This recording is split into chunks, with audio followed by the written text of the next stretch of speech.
Howdy, y'all, and welcome to Crazy Short Hairy Dude, episode 5. Go West, young man, go West. As you can probably see, today we are talking about the Wild West.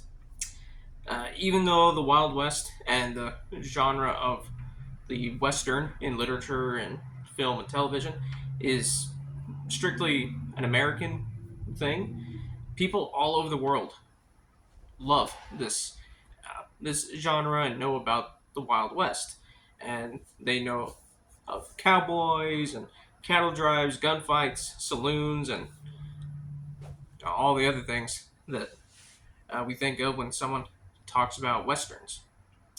Now, the Wild West itself was a period in history that started right after the Civil War, after the end of the American Civil War.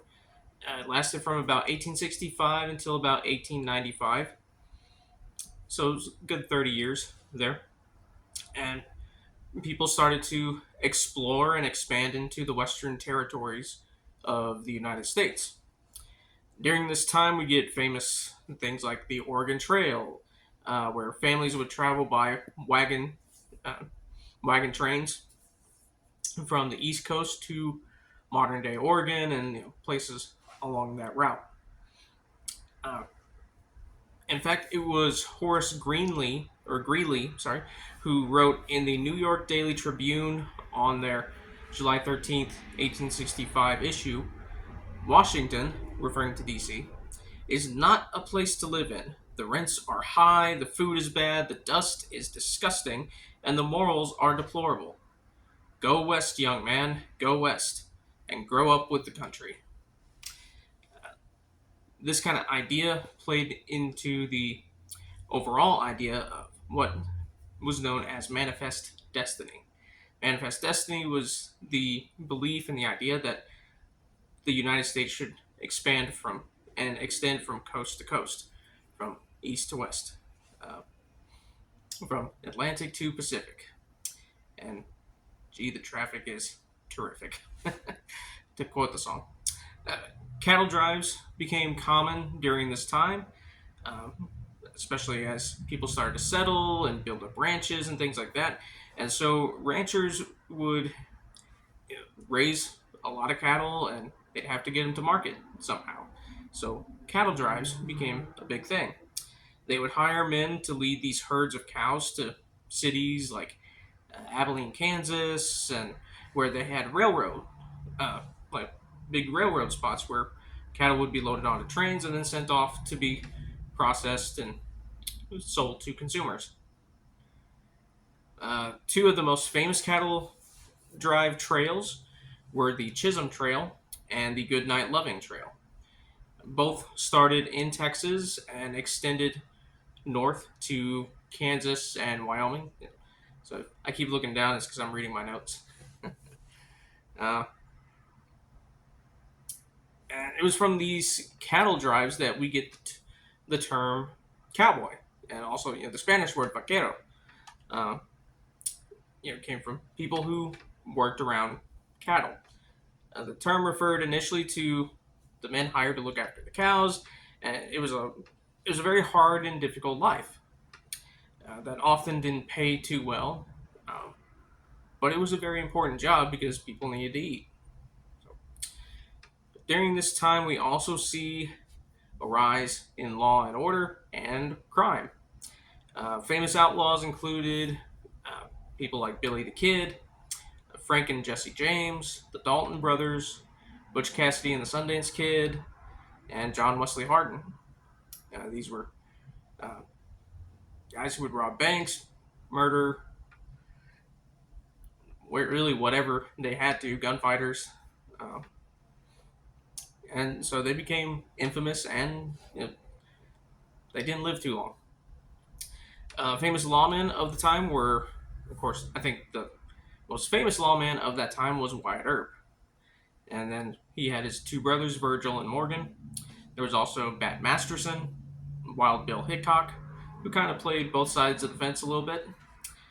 Bass Reeves, who was a famous uh, African American lawman. Pat Garrett, who was famous for shooting and killing Billy the Kid. And like I said, some of these men did a little bit of both, like uh, Wild Bill Hickok, who was a famous gunfighter, who also became a lawman. And then there was Doc Holliday, who was friends with Wyatt Earp and helped him, but he was also a gambler and a known gunfighter. So, uh, which the gun that most of them used, and this is just a replica here, but the famous Colt 45, also known as the Peacemaker. Uh, the saying goes that God created all men and Colonel Colt made them equal, more or less. Uh, and you can find that quote in that phrase quoted in the movie Quickly Down Under.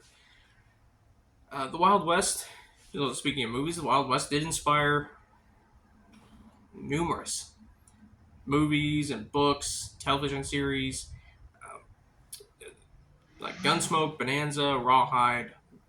Those were some famous shows. The Lone Ranger. Uh, Authors like Louis L'Amour, who has written, he wrote a lot of westerns, which have been turned into movies and TV shows and things like that. Um, but the western movies have been around since the beginning of film. One of the earliest films was created by Thomas Edison's film company. It was called The Great Train Robbery. It came out in 1903. And I believe you can still watch it on YouTube if you've never seen it. It's a short little movie. Uh, but it, according to the stories, it did freak audiences out a little bit because at one point the train is going right towards the camera and people kind of freaked out a little bit. Of course, this is the early day of film, so nobody had ever seen something like this on screen before, and let alone a train moving right at them. And also at one point, I think it's towards the end, a cowboy cocks his gun, points it right towards the camera, fires, and there's smoke, and people are like, oh, trying to dodge the bullet, but what can you do? It's like 3D, but before 3D.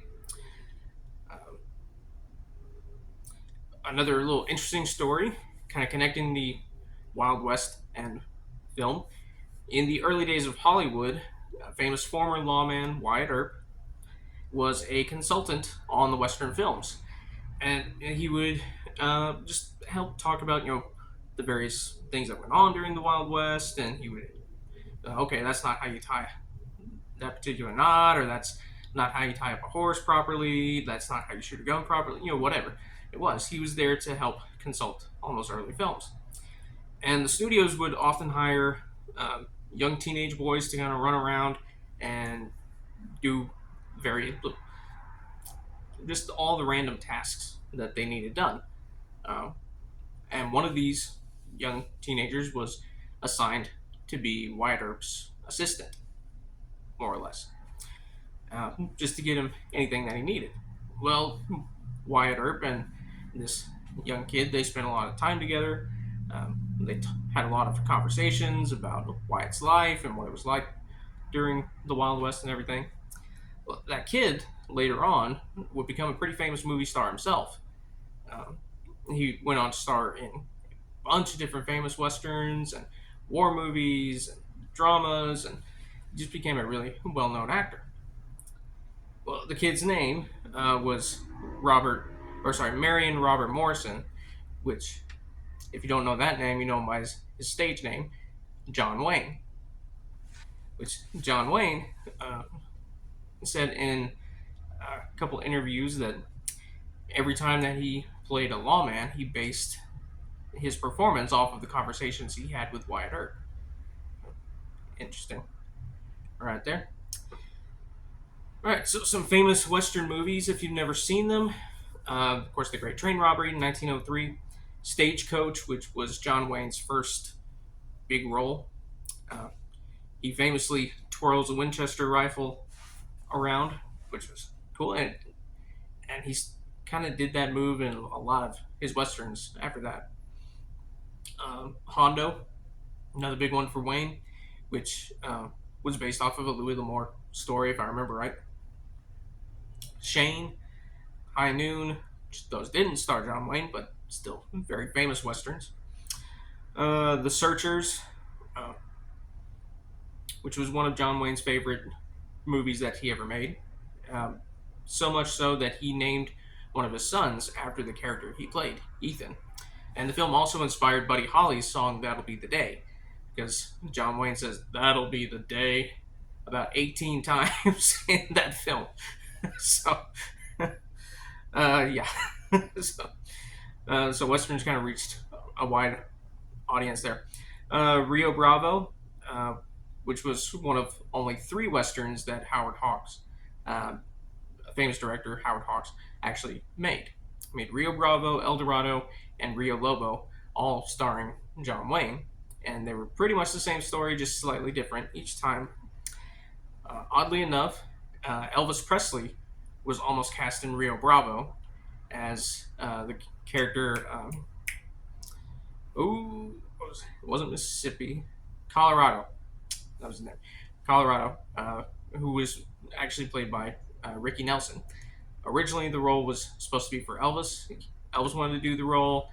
He wanted to work with John Wayne and Dean Martin, and they wanted to work with him.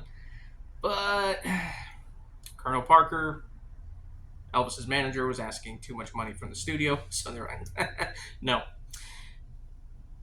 And yeah, that, as they say, is history. Other famous westerns: Fort Apache, and then The Magnificent Seven, which was based off of a samurai film by Akira Kurosawa called Seven Samurai. And yeah, if you watch the original Seven Samurai, or The Magnificent Seven, or even the remake of The Magnificent Seven with Denzel Washington and Chris Pratt and all them, all 3 fantastic movies, great movies. Then there was the Man with No Name trilogy, which are spaghetti westerns, and they're called spaghetti westerns because they were made over in Europe, mostly in Italy and Spain, but they were directed by Sergio Leone, who was an Italian filmmaker. The Man with No Name trilogy starred Clint Eastwood, and they are a fistful of dollars for a few dollars more, and then The Good, the Bad, and the Ugly. Great movies, great soundtrack. Eastwood does his famous squinting in those films, mostly because the sun was in his eyes. Other ones, True Grit, which won John Wayne an Oscar for that role. Big Jake, The Outlaw Josie Wales, which was directed by Clint Eastwood and starred him. Unforgiven, which was Eastwood's last kind of classic Western movie. It had Morgan Freeman and Gene Hackman in it. It's a great movie. Quigley Down Under, starring Tom Selleck. Fantastic, amazing movie. And then my favorite Western of all time, Tombstone, starring Kurt Russell as Wyatt Earp, Sam Elliott as Virgil, Bill Paxton as Morgan, and the legendary Val Kilmer as Doc Holliday. If you haven't seen that one, it is amazing. I do recommend it. So, from history to literature to film and television, the Western is an enduring period that I don't think will ever be forgotten. Cowboys, lawmen, gunfighters, and outlaws, we continue to tell their stories to this day.